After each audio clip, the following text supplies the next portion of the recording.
The call lasted less than 2 minutes. Her voice was casual, like she was discussing the weather. "Sorry, but no kids at the wedding. You understand, right?" It wasn't a shock at first, until she added, "And that includes Emily. She's still a child, 15 years old, my daughter, my only child. Too young for her wedding, apparently, but not too young to be her flower girl 5 years ago, not too young to babysit her dog when she went on honeymoon." I didn't argue, I just said, "We won't be attending," and hung up. I've always been the older sister, the one who lent her money when her car broke down, the one who hosted every Christmas dinner so she could relax and enjoy herself. I introduced her to half the friends she still has today. I gave, she took. That was the rhythm. When she met her fiancé, she called me that night, "Giddy. I think he's the one," she'd said. I had been happy for her, genuinely. So when she told me my daughter wasn't invited, I didn't hear a boundary. I heard a verdict. We weren't part of her perfect day. We were disposable. For a week, I said nothing. Not to her, not to anyone in the family. I let her send me photos of dress fittings and cake tastings. I replied with polite emojis. Inside, I was filing the moment away. Not out of spite, out of precision. She'd made a choice, and I would make mine. The wedding came and went without us. They all wore champagne satin and grinned in sunlit vineyards. I saw the photos on Facebook. Perfect. Curated. My daughter saw them too. She didn't cry. She just scrolled, handed me my phone, and said, "Guess we're not family anymore." That was the moment my restraint hardened into resolve. You don't hurt my child and get a pass. I waited.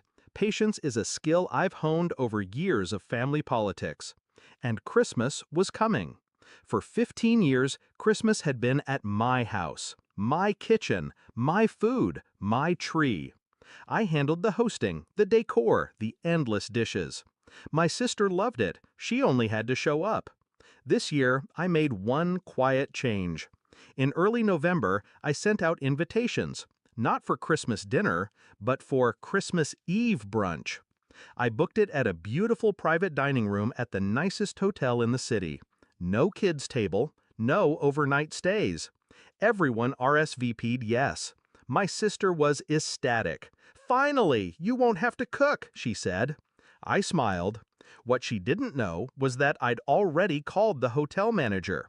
We arranged a custom seating chart, one long table, every place card handwritten by me. When the day came, everyone arrived dressed to impress. The room was warm with candlelight, the smell of cinnamon in the air. They found their seats, laughing, until my sister reached hers. 2 chairs, her place card, and next to it, Emily's. She froze. You invited Emily?" I looked up from pouring my coffee. "Of course, she's my daughter. She belongs at my table." Her cheeks flushed. "But—" I cut her off with a small smile. "I said we wouldn't attend your wedding. I never said she wouldn't be at Christmas." Around us, forks hovered in midair. My father cleared his throat. My aunt glanced between us. Emily sat down gracefully, unfolding her napkin. "Thanks for saving me a seat," she said to no one in particular. The tension hung like frost in the air. I let it sit, because in that moment, every unspoken truth was visible. She had excluded my child to keep her event perfect, but she couldn't control mine. She could ban us from her table, but not from my life. I leaned in slightly, my voice low enough for only her to hear. Funny thing about guest lists, isn't it? They say more about the host than the guests. Her eyes flickered, a tiny crack in the perfect sister facade. And just like that, she knew. This wasn't an accident. This was balance. The rest of brunch went on. Laughter returned in cautious waves. My sister stayed quiet, her fork moving mechanically.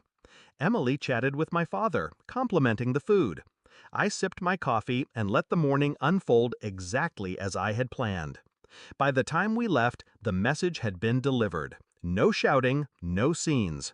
Just a single, undeniable truth planted in her mind. She couldn't erase us without consequence. That night, my phone buzzed with a text from her. I didn't realize how much it hurt her. I'm sorry. I didn't reply. Some things don't need a response. Some lessons are more powerful in silence.